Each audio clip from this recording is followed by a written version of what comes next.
Hello everyone! I plan to do some embroidery for my home and revisit my childhood. Have you all ever done embroidery? If you are a beginner, well then this video is just for you. Here I have shared 10 basic embroidery stitches, all for beginners. After mastering these stitches, you can get on to more complex projects. You'll need just a few things to start off with. A fabric. I've used cotton cloth for this tutorial. There is embroidery hoop to keep the fabric tight, for easy embroidery. It has screw attached to it. There is an inner hoop and an outer one. Then you need an embroidery scissor, a pair of scissors. Smaller the better. Then embroidery needle and a few embroidery threads. So let's start off. We will unscrew the hoop, take the smaller hoop and place the fabric on it. Then the outer hoop will be placed around the inner hoop, and then tighten the screw clockwise if you are holding it with your right hand. Now in between you'll pull the sides of the fabric until it is tight. Then you can tighten the screw fully. Let's get on to the embroidery thread now. I've used Anchor Company's thread. I'll just pull out one thread and cut it. Now let me tell you that a thread has 6 strands in it, and these strands together form a single thread. Now in your project you can use all 6 strands, or you can just separate it and use 3 strands. Let me first show you using all the 6 strands. Here I've put the thread into the needle. Towards the end I will tie a knot and then start off with my embroidery. Going on to that fabric now, with a pencil I will just draw one line. Now pierce the needle up through the fabric and see the knot that we had made. This is helpful in keeping the thread onto the fabric. Now we'll start off with backstitch.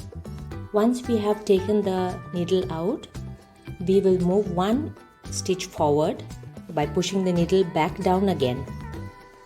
Next, we'll push the needle up about 1 stitch length in front of the first stitch. Now pull the needle up and go back towards the first stitch and push the needle through the end of the previous stitch. This will give a solid line of stitches. Look at the stitches carefully now.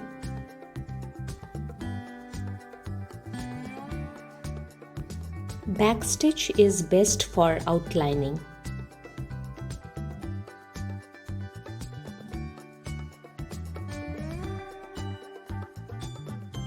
When you're nearing the end, on the other side, that is the wrong side, you will tuck the thread like how I have shown, so that the thread does not come out after the embroidery is over.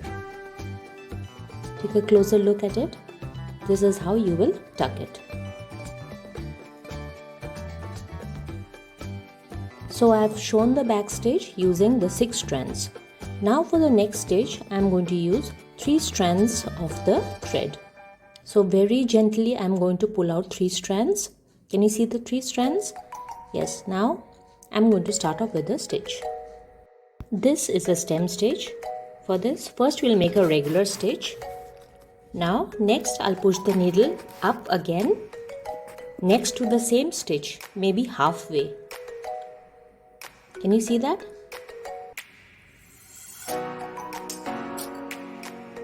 That's the halfway mark. I'm going to push the needle halfway or nearly halfway and then make the stitch again. It goes down. Now next, when it comes up again it has to be next to the first stitch, nearly halfway or halfway.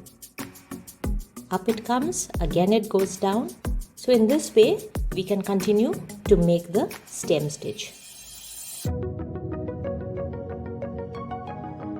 As the name suggests, stem stitch is used to create stems of plants or curved lines or even cursive words.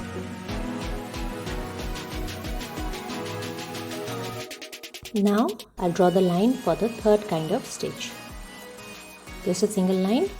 We'll start off with the chain stitch. Start by pushing the needle up through the fabric. Push the needle back down very close to the point hole. Okay, here it should not be the same point from where the needle came out, otherwise your stitch will be undone again. So be careful on that. You put the needle through that chain, go up, turn the thread around the needle, and then you pull the needle all the way up. Then push it down again, just close to that point but inside the chain. Now push the needle up through the fabric again, make a loop around the needle and pull the needle all the way up. This will form the chain stitch. Now when you come to the end of the line, you will take the thread to the wrong side, and if the thread is very small, you can just tie a knot with the strands. That will also do, and then cut off the remaining thread. Now let's get on to make French knot. Bring the needle up through the fabric. Next, wrap the thread 3 times around the needle. Now depending upon the size of the knot that you want, I have taken 3 wraps around the needle. Now hold the thread tightly and push the needle back down just next to the first hole, and you push all the way through.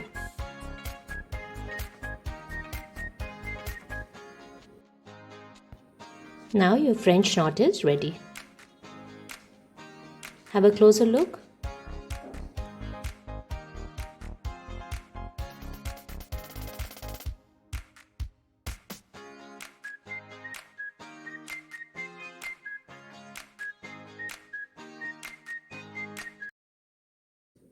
You need to hold the thread tightly with one hand while you pull the needle downwards.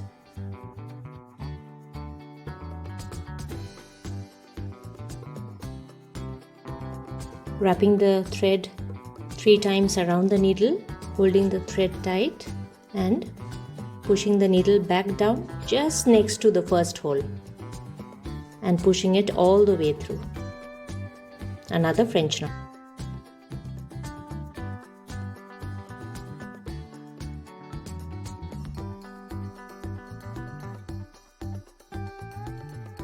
Now let's get on to the next stitch. This is the lazy daisy. They are like petals. So I'll start off by making small petals with the pencil, just for your understanding. Can you see the petals that I have made? Okay, so now let's start. First, I'll pull the needle up through the fabric and push the needle back down very close to the first hole. Then pull the needle up halfway, wrap the loop around the needle and pull the needle all the way up.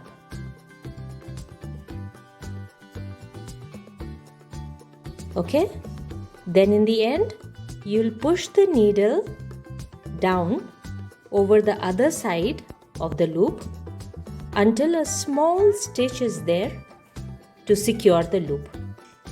Create the second petal in the same way.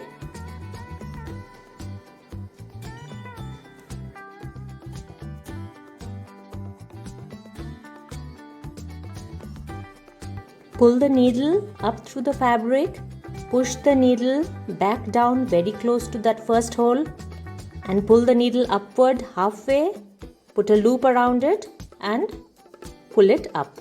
Then make a small stitch just behind the loop to hold that loop in place. Another petal is formed.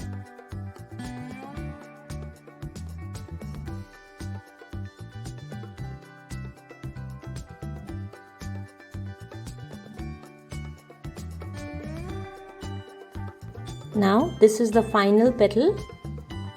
See, such a beautiful flower. Now we'll get on to the next stage, that is the satin stitch. I'm just drawing an outline first. First make a single stitch, then push the needle up, then down again, this time keeping as close to the first stitch as possible. Continue making as many stitches this way till you have completed the entire shape.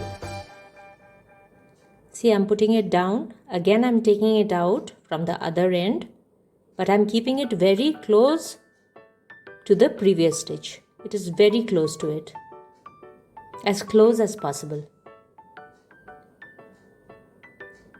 Continue this till the entire space is filled.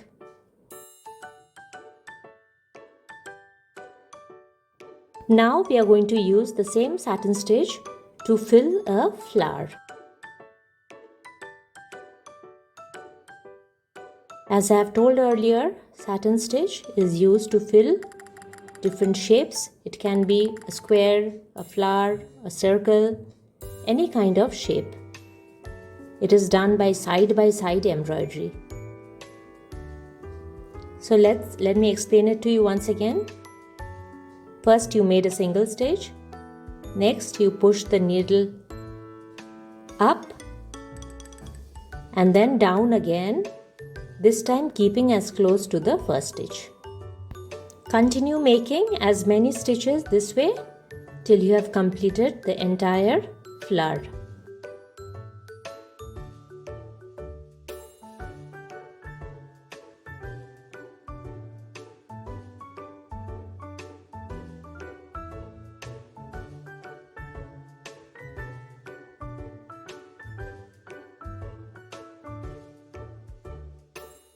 This is finally done. See how beautiful it looks. Now getting on to the next stage, draw a line again. I'm going to show you buttonhole stitch. First, you will put your needle through the fabric down and put it up halfway and put a loop around the needle again and pull the needle up. Again put the needle down through the fabric and pull it up halfway. Put the loop around it and pull the needle up. Put the needle down and put it up halfway. Put the loop around it with a thread and pull it up. So this way it is going to make the buttonhole stitch. This is also used to give boundaries. It is also used, as the name suggests, around the buttonholes in dresses like shirts, or dresses which have buttons in them. Now getting on to the next stitch, this is the cross stitch. As the name suggests, it is a cross with the threads. It is a very easy stitch, as you can see it. You'll start off by pushing the needle up through the fabric, putting it down in a diagonal way, down, pulling it up again horizontally beside it, again putting it down diagonally so that it forms a cross shape. Continue with this stitch to fill the pattern.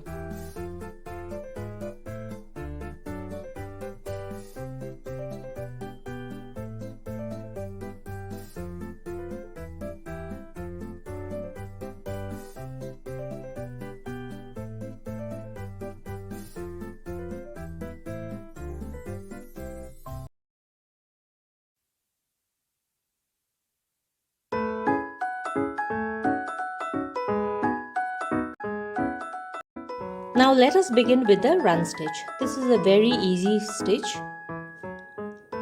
As you can see, you just need to push the needle through the fabric up, put it down. The stitches should be of the same length and at the same distance apart from each other.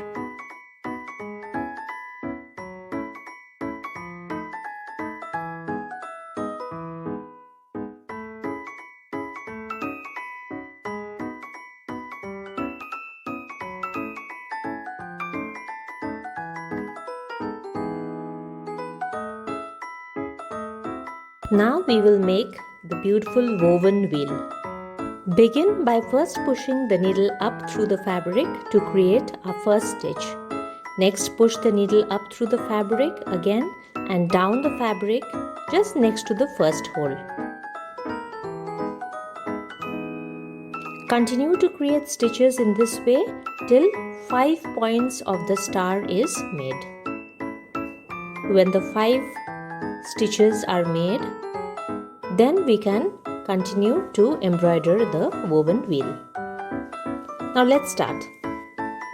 To begin, we'll push the needle up through as close to the center as you can.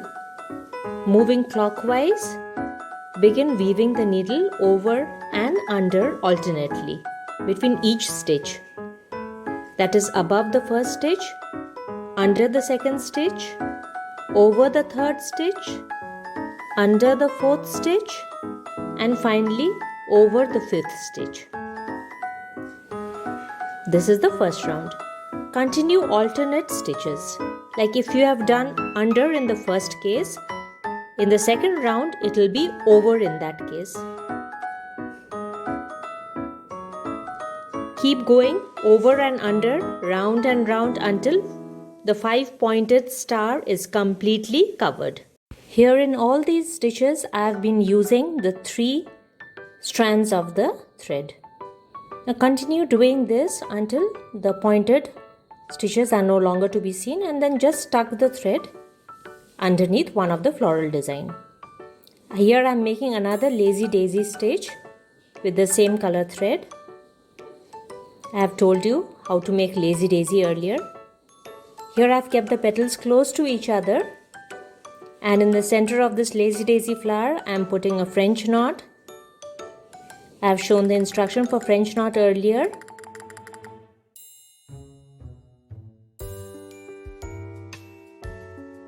Here I have made another French knot.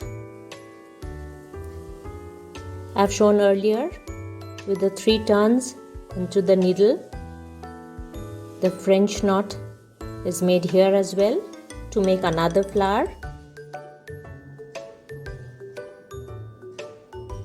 Using a yellow color thread to make the French knot this time, the petals. Now another stitch which I have shown earlier, that is the satin stitch. I'll be using the satin stitch to cover the leaf. I have marked it with pen for you to see the lines properly, dotted line. Then with 3 strand yarn, I am going to fill the sleeve with the satin stitch. I have shown the instruction for satin stitch earlier.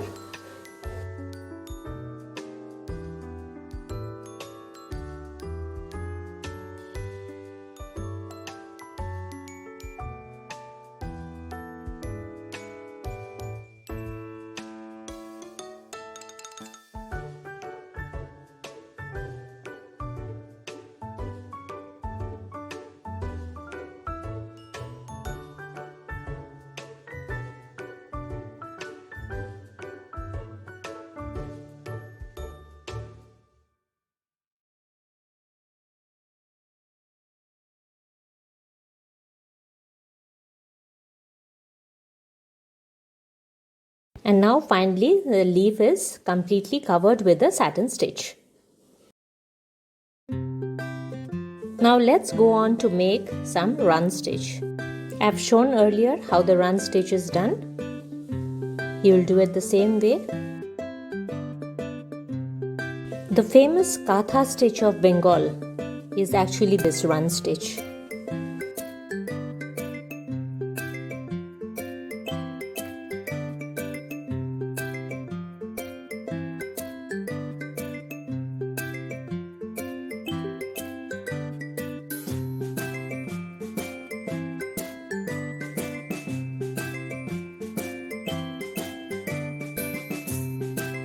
See how simple it is? This can also be used as a filling in some of the projects. We are nearing the end of the project, and now this is the final stitch. Neatness has to be there at the back as well, that is the reverse side. So make sure that it is trimmed well. All the threads are trimmed and tucked well. You can use it as wall hanging with the frame. I finally decided to place it on my daughter's study table. I hope you all found this video helpful. Let's all make pretty pieces for our homes. Please do like, share and comment. And don't forget to subscribe to our channel and hit the bell button for the latest notifications. Thank you.